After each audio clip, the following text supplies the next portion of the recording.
What's going on, Internet? This is Tom with BigShinyRobot.com and Entertainment is Dead, here with Peter and Curtis from Califer Games at Salt Lake Comic Con 2014, and they're going to tell us a little bit about Siphon Spirit. So go ahead, guys, tell us about it. Yeah, Siphon Spirit, it's a game we're working on. We've been working on it for a couple of years. It's about a girl named Miranda. She is a priestess in this world called Eldern, and her job is to save the world from demons. In the beginning, you'll see in our demo that we've had up here at Comic-Con, she learns from a master who is teaching her how to use this spirit orb. He shows her how to collect energy, which makes the orb bigger. And it's worth noting as well that there's another game that came out a year ago, I believe, that gives you all the backstory to this world. Is that correct? Actually, it came out like 3 days ago. 3 days ago? Yeah. So and you can get the full backstory. Flash game online. Cool, okay. These are demonic orbs, and you have to siphon them without touching the orb itself, just from getting close to it. And to defeat a demon or monster, you suck up its heart. So really, this seems more like from a puzzle perspective, and it's also very like Twitch-based, right? Where you have to be able to place accurately and move quickly to get around. It gets really fast-paced. Really fast-paced? Yeah. Perfect. And you guys are planning on launching a Kickstarter for this pretty soon, correct? We hope so. Soon we have a website up at califergames.com. Okay. And you can click around and find the game, and there's a site, califergames.com/Kickstarter. Okay. And right now all it is a sign up for an email list. So we'll let you know when all that is available, including new demos and things like that. Awesome. So be sure to go check them out, guys. Remember, the game is Siphon Spirit, califergames.com/Kickstarter. Sign up for that mail list and find out when it comes out. Moving on to our tour of the Indie Mega Booth at Salt Lake Comic Con 2014, I've got Josh here showing us Legacy of the Elder Star by Invicticide. He's also got Eric Exeter next to him, the artist behind the ideas. Tell us a little bit about your game, man. So what we've got with Legacy of the Elder Star is basically a bullet hell shmup. It's entirely mouse driven, so we're going for extremely fluid motion, which you typically have a little bit more trouble getting with a joystick or something like that. We've also got a really unique mechanic in here where you can slash through enemies, which you can see right there. So basically what you're doing there is you're just initiating a dash and dragging straight through everything. And initiating a dash, you're holding right click, right? And then slashing through them? Exactly. Cool. So we've put absolutely all the controls on the mouse. Left mouse button is for your shot, right mouse button is for your dash. You charge a special ability over time, hit both mouse buttons together to fire that, and that's the basis of the game. Gotcha. Everything after that is enemy patterns, awesome background art. We are doing the enemy patterns procedurally. Okay. So we're avoiding that issue that a lot of shmups have where it's really, really hard right out of the gate, and your skill is basically how well you can memorize the level and then just repeat the right sequence of moves. We're trying to get you to actually learn what all the different patterns are rather than learn what the specific level sequence is. So we're shooting for a structure that's a little bit like Spelunky, something like that, where you've got the randomly generated levels going through a few zones, probably a permadeath type of structure, and then all of that in a shmup instead of, a platformer. And you're working on this for PC, correct? Yeah, we're shooting for a spring release on PC and Mac. We'll probably be looking at ports to iOS and Android a few months after that, and then consoles, PS4, Xbox One, Cool. A little bit later in the year. All right, well, I really appreciate your time. We look forward to seeing your game in the spring. Yep, thank you. And moving on to the next booth, number 3, we've got Kelly here from Projectile Entertainment, who is the artist and programmer behind Momentum. So why don't you tell us a little bit about your game and what you're doing with it? All right, well, Momentum is a physics platformer, I call it. Kind of hard to put in a box, but the idea is you're manipulating the entire labyrinth in order to navigate a ball through it. Okay, cool. And where did you come up with the idea for something like this? How do you like it? Well, there's a little toy called Perplexus. Okay. Basically, it's that little wooden labyrinth, but taken to a 3 dimensions. So this is basically that distilled into a video game. Okay. And what are you developing it for? PC, Mac, and Linux. PC, Mac, Linux? Okay. We'll be out in a few months, but in a couple weeks we'll be doing a Kickstarter and a Steam Greenlight to try to get on Steam, and we need all the help we can get to get onto Steam. Absolutely. So you guys need to be checking out Momentum through Steam Greenlight and Kickstarter to make sure you get them funded and up and rolling. Yeah. You can get links to both of those on our website at projectileentertainment.com. When we launch it, we'll have a demo up for free. Okay. And we'll have beta access to Kickstarter backers, which will be updated all the way through the release. Perfect. Anything else you want our fans to know about the game? Well, it's good fun. Yeah. And just quick, as well as I see, this is a beautiful 3D environment. Nothing is spared as far as that. And I've noticed I've seen a couple different balls rolling through the screen. So is that something you're going to get through customization? Oh yeah, absolutely. Right now it's set as a random ball for the purpose of the demo, but the balls are unlockable as achievements. So, get achievement, unlock a ball, kind of thing. All right, guys, we'll move on to the next booth, but be sure to check out Projectile Entertainment and their game Momentum. All right, guys, now I'm here with Lyle from Together, Amna, and Saif with Mount Olympus Games. They've got this game coming out. It's on Steam Greenlight right now, which you can vote for. Why don't you tell us a little bit about your game? So it's a co-op game focused on interdependence and communication. My goal for the game is that it benefits the relationships of those who play the game. There's no single-player option that allows us to design the game so that the second player is a required element and they feel included and they're not just an optional tacked-on part to a single-player campaign like many co-ops are. I think that there are a lot of people who want to play co-op games, but there aren't enough of them out there, especially ones that treat the second player as an integral part of the playing experience. Awesome. And how long have you been working on this? Full-time since March of last year. Wow. And we're hoping to release in spring of 2015. 2015. And just to give it as a secondary plug, you can go and greenlight this on Steam right now. So go do it, because it's your job to greenlight things. Yes. So awesome. Why don't you walk us through the gameplay a little bit? Okay. So you're collecting these. Your mother and son, and your sister/daughter is sick. So you're going deep into the forest to find a cure because the doctors don't know how to cure her. They don't know what's wrong. And so you're collecting these fairies in the level, and they fly up to the top of the level and knock down the rocks that allow you to escape further into the level, or further into the forest. And it looks like with the two-player co-op, you've got some switch puzzles going on here where each of them stands on a different switch. Is that what I'm seeing here? Yes. Okay. So there are certain switches, like that one the monster just pressed, that only the monster can press, and you can kind of direct him around. There are other switches that only the players can press. And then the mechanics get more complex. There are certain colored walls that only one player can go through, and you can switch the color of the wall, and there are things that knock you down, and you can help each other up, and yeah, the core of the game I wanted to make approachable and completable by the majority of people. So I want it to be a game that's a gateway game to gaming, if you will. So something you can share with your boyfriend, girlfriend, kids, grandparents that don't normally play games, and introduce them into gaming. It's approachable in that way. At the same time, if you're a gamer and you want to play with your gamer friend and you're up for like a hard challenge, both puzzles and dexterity, there are optional objectives which unlock even more difficult levels. And so the challenge is there if you want the challenge. Awesome. Well, there you go. Have it, guys. It was just Together, Amna, and Safe, and you can find it on Steam Greenlight. All right, as our Indie Mega Booth tour continues, I am here with Kyle for Magnetic by Nature, which is on Ouya right now and just got greenlit on Steam. That's correct. So go ahead and tell us a little bit about your game, man. So this is Magnetic by Nature, where magnetism is used to your advantage.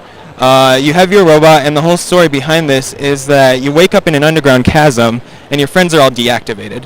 And you notice that you can collect energy from flower particles and use them to reactivate your friends. So at the end of each level, you'll be collecting flowers and doing that to kind of save your friendship with the others. The whole point of the game, though, to get to the end of the level is by using magnets. You can repel and attract and fling yourself through the environment instead of just the typical run and jump.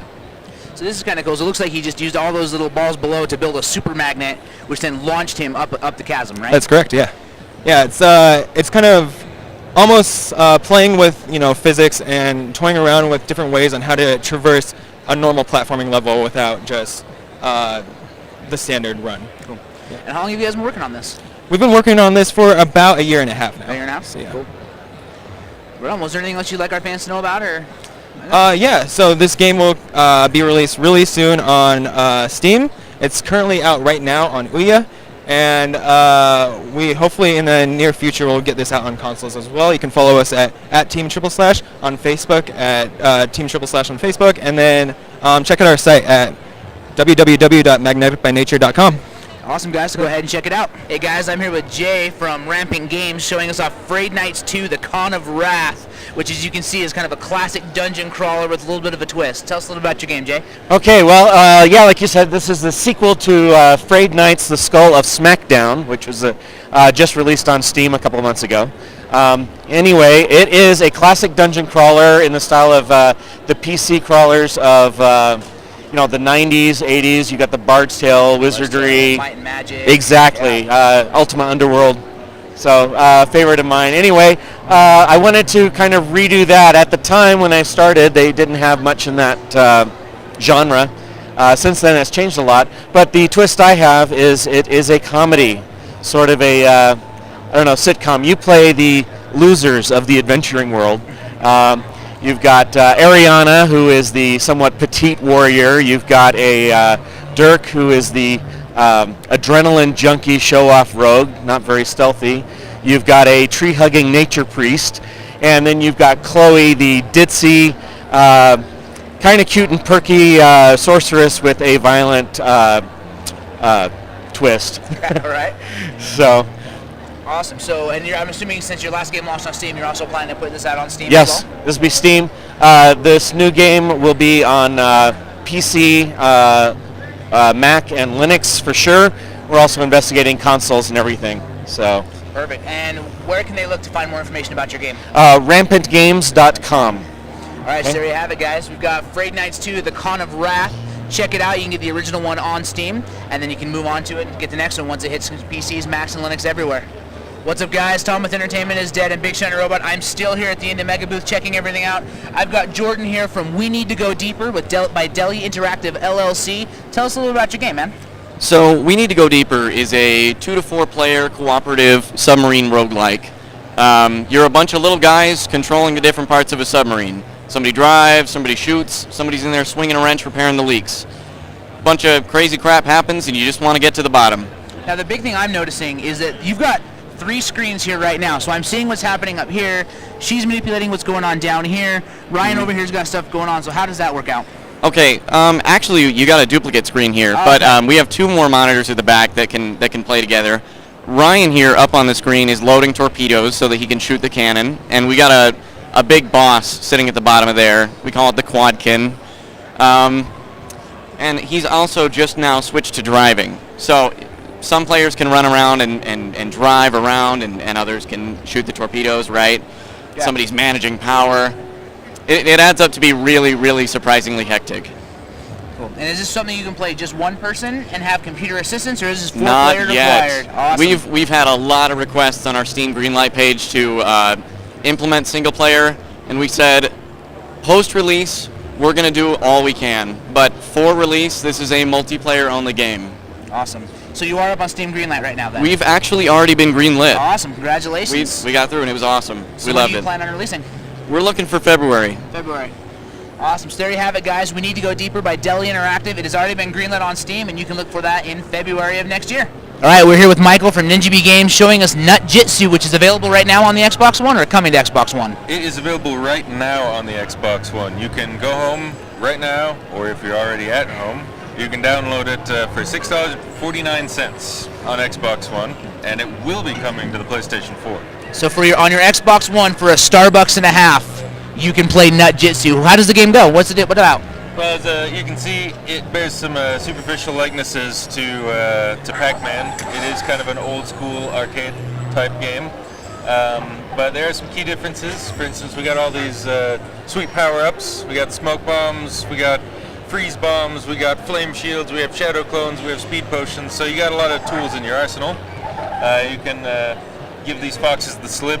Also, there's an ever-increasing number of them the better you do. So the difficulty ramps up pretty quickly. So to kind of tie it to the Pac-Man reference, so the samurai foxes are more like your ghosts, and you are the Pac-Man as the ninja squirrel? Yeah, and it would be like if the ghosts, there were 3 different flavors of them with different powers, and then you also have the 5 power-ups. There's a lot of content in there for Gotcha. $6.49. Absolutely. And how long have you guys been out? Let's see, I believe that Nutjitsu made its debut on Xbox One this May. Okay. And we're looking at somewhere in the next couple months for the PlayStation 4 version. Awesome. But we don't have a date yet. Okay, fair enough. So there you have it, guys. So push pause on this, walk over to your console, boot it up, and download Nutjitsu for your Xbox One. Internet, how are you? I'm still here at the Indie Mega booth hanging out with Darius from Eidolon Games, and he's going to tell us a little bit about Flame Warrior. All right, Flame Warrior is a real-time with pause strategy game. You have your spaceships here, and you can adjust their trajectories by moving around waypoints, adding waypoints, configuring which direction they're facing. It uses momentum, so you get your ship moving and you have to kind of work around with the speed that you've built up. So as you're adjusting so if you pause and adjust a course, then it's going to create like a curve almost, right, as they try to move because of gravity or right, momentum, I guess? Yes. And a big part of it is with positioning and facing. The different sides of the ship have different levels of armor. The back is very vulnerable. Most of your ships, you can see, have firing arcs off the side. So to really move fast, you have to have them move forward, but then once they get in position, you need to rotate them and kind of manage between the movement and the rotation. Gotcha, okay. And what are you developing this for? It's for PC right now. It's the first release. I have eventual hopes to release it on Android, iOS, just about anything I can get it on. Perfect. And if our fans want to find out more about your game, where do they want to go? They can go to flamewarriorgame.com or eidolongames.com. So there you have it, guys. Check it out. If you're on the floor at Salt Lake Comic Con 2014, I'm here with Mark from Fueled by Rockets, showing off Crashnauts. This is your first public showing, correct? It is. We're really excited to be able to show here at Comic Con. It's our first major game, and we've had a lot of success so far. Awesome. And you're planning on getting this on a Steam Greenlight pretty soon, correct? Yeah. We've kind of been building a fan base here at Comic Con, and so with that fan base, we're going to be able to kind of kickstart things, get this game onto Steam, as well as possibly Xbox and PlayStation. Awesome. So tell us a little about the game and what it does. Yeah, so it's a 2D arena shooter. Has a lot of inspiration from Quake 3 Arena, Metal Slug, and Towerfall. We love all those games. And this game is made by 4 brothers, and so we grew up playing games together. We played, a lot of Quake 3 Arena, Unreal Tournament. So we wanted to make a game like this together that we could enjoy. Everyone sitting on a couch, just fun 4-player local multiplayer. Awesome, right on. And so one thing I'm noticing as the game's going is that it's actually moving, kind of platformer style. So is that every level, or is there certain events that trigger that?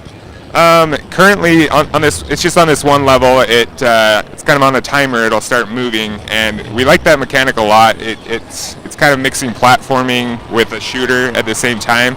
So we have a lot of ideas that we're going to implement with that scrolling screen, like some objective-based game types, things like that. But we also have some static levels as well that don't move around, but the moving levels really add a new dynamic to the game, I think. Awesome. And where can our viewers find more information about your game? Hit us up at crashnauts.com, and you can also follow us at Crashnauts on Twitter. You can like us on Facebook, and we also have an email list on the website. If you join that, we're going to be sending out frequent updates to people as far as the development of the game, so they'll be able to keep up with what's going on, and we hope you guys will check it out. It'd be really helpful for us, and appreciate it. Absolutely. So go check it out, guys. Crashnauts will be hitting Steam Greenlight hopefully very, very soon. Yeah. And then moving to consoles hopefully later on after that. The final part of our indie booth mega showcase. I'm back with Michael again from Ninja Bee to show us World of Keflings. I'm still here. Yeah. This time we're showing off World of Keflings, which is the second title in our popular Kefling series. It's King for Keflings, then World of Keflings. It has previously been released on the Xbox 360, and it's coming to Wii U here in the next couple weeks, yesterday. Nintendo should have said something about it. They've got their Nintendo-shaped comb, they're running through it and letting it go. So it should be released, fingers crossed, next couple weeks. We're looking at $10. Anybody who's familiar with the game on the Xbox 360, we are putting in actually all the DLC just into the game, and then we've added a bunch of new features for the gamepad. So some special stuff for Nintendo owners. Sounds perfect. And what else is in the future of World of Keflings? So I definitely see a little bit better graphics. It looks a lot better than Kingdom of Keflings. Got you building your world there. Well, of course, you use a Mii rather than the Xbox avatar. So this is one of those games, the few that let you actually use your Mii. So that's cool. And then we're hoping to use this kind of as a staging platform. We are interested in pursuing the third game in the series. I can neither officially confirm nor deny that we are working on it at this time, but there may be a Kickstarter in the near future. All right, so there you go, guys. Check Kickstarter regularly. Drink your coffee, look at Kickstarter, and of course, as you're going on, look for World of Keflings on Wii U. It's on Xbox 360 now.